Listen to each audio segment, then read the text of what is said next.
So what's up sa mga kahombre ko dyan? Makagago, what's up man na naman nga pa na to. At syempre mga kahombre ko, finally, mapapansin na natin ulit ang the biggest buy and sell scammer sa buong Pilipinas. The biggest! Pag napansin na ang pang-i-scam, magpapalit na lang ng name sa mga social media accounts niya. The biggest manloloko, mandarambong seller ng mga wasak na ang mga sasakyan. The biggest! Pag inilabas mo sa garage ko, wala na akong pananagutan. Wala yang warranty, fuck you. Yes! The biggest scammer ng mga sasakyan, Angelica Tapia, A&A Cars, AC Boy Garage. Palakpakan po ang pukinang inang yan eh! Hombre ko, follow nyo rin ako sa Facebook page ko.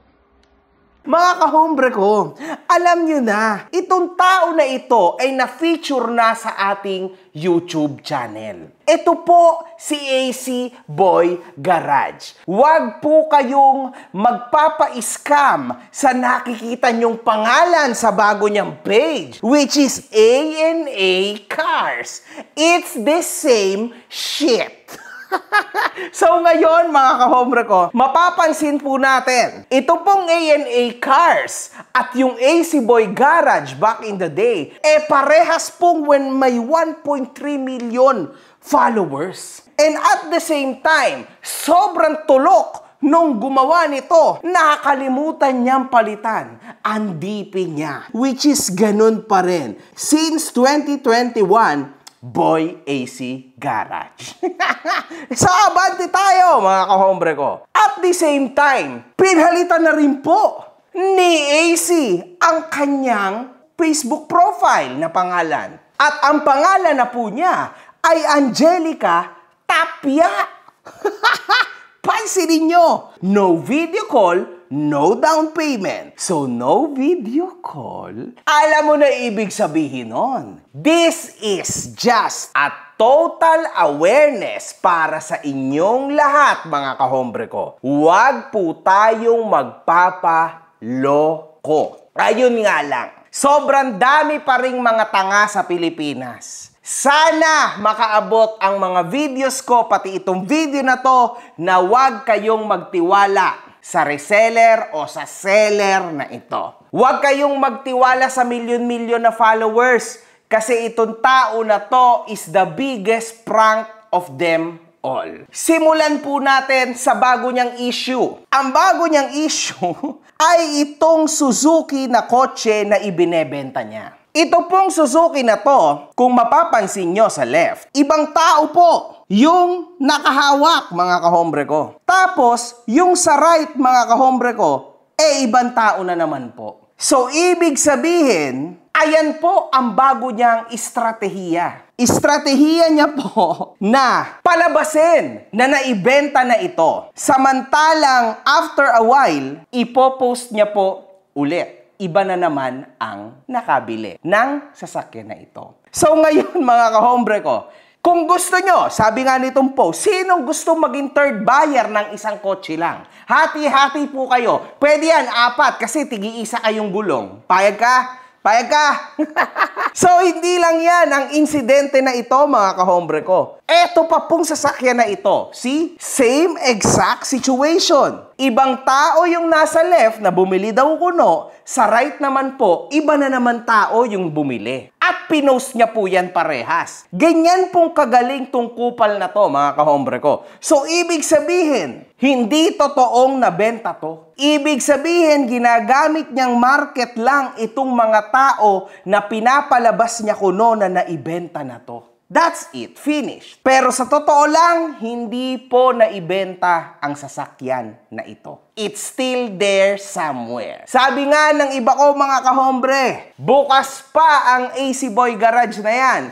Kasi kakagaling ko lang sa talyer, ang dami niya pa rin binebentang mga kotse. And I believe sa mga kahombre ko, abanti tayo ng konti. Eto naman pong Chevrolet Makikita nyo rin po sa mga plaka. Same yung mga kotse na yan. Sa taas, ibinenta niya sa ibang tao. Sa baba, ibinenta niya rin sa ibang tao. And the list goes on. Ibig sabihin, hindi totoo yung mga pinagpo-post ni AC na kesyo napakaraming bumibili ng kanyang mga second hand o third hand, fourth hand na mga kotse. Yan po ay palabas lang upang mapakita sa inyong lahat na maraming bumibili. Samantala, ang totoo, alam na halos ng karamihan na ito'y malaking scam. Yung tipong galing ka sa Palawan, galing ka sa Mindanao, sa Kabisaya, at pupunta ka dito dahil akala mo sobrang mura. Tatagal lang po sa inyo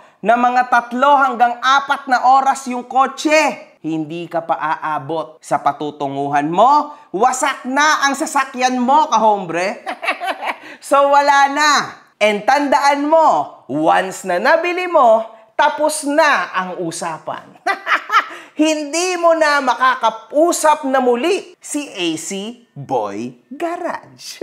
Thank you very much. Ang isang tao ay makikita mong kapanipaniwala kapag siya ay gumagamit ng tunay niya na Facebook account. Dito pa lang, kasindak-sindak na nagpalit siya ng pangalan ng Facebook page niya, nagpalit siya ng pangalan ng Facebook profile niya. So nakakakaba to, mga kahombre ko, para sa mga kliyente ng tao na ito. This is quite alarming. Mga kahombre ko, uulitin ko sa inyo. Total naman, tayo laging magkakasama, madalas tayong magmahalan sa YouTube channel ko. Please, ilang beses na pong awareness ang binibigay ko sa inyo, mga kahombre ko. Pakiusap lang po. Huwag kayong magtiwala sa AC Boy Garage na to, AA Cars, Angelica Tapia. Ito po ay isang malaking scam. Maloloko kayo, masasayang ang pera nyo, hahabol kayo sa taong hindi nyo mahahabol. Sa huli, ikaw pa ang magiging masama at katawa-tawa sa SOCMED. Kasi kaya nga po yan nagpalit ng pangalan kasi sirang-sira na ang pangalan na AC Boy Garage sa social media. Bagong taon, bagong talpakan. Meron o wala lang naman pipiliin nyo nasa link down below, nakapin. Try mo meron o wala lang naman pipiliin mo. Let's go! So please understand, mga kahombre ko, na ito ay matinding awareness para sa inyong lahat. Huwag na kayong magpaloko sa tao na ito. Please spread this video para lang mas marami pa tayong mga kahombre na matulungan. At marami pang mga tao ang makaalam na ito ay isa lang malaking scam. One love, good fucking vibes. Sana mapanood to ng LTO nung kung sino man. Kasi grabe, mga boss, tumatagal na to. At habang tumatagal, mas lalong dumadami ang naloloko ng tao na ito. Maawa naman kayo.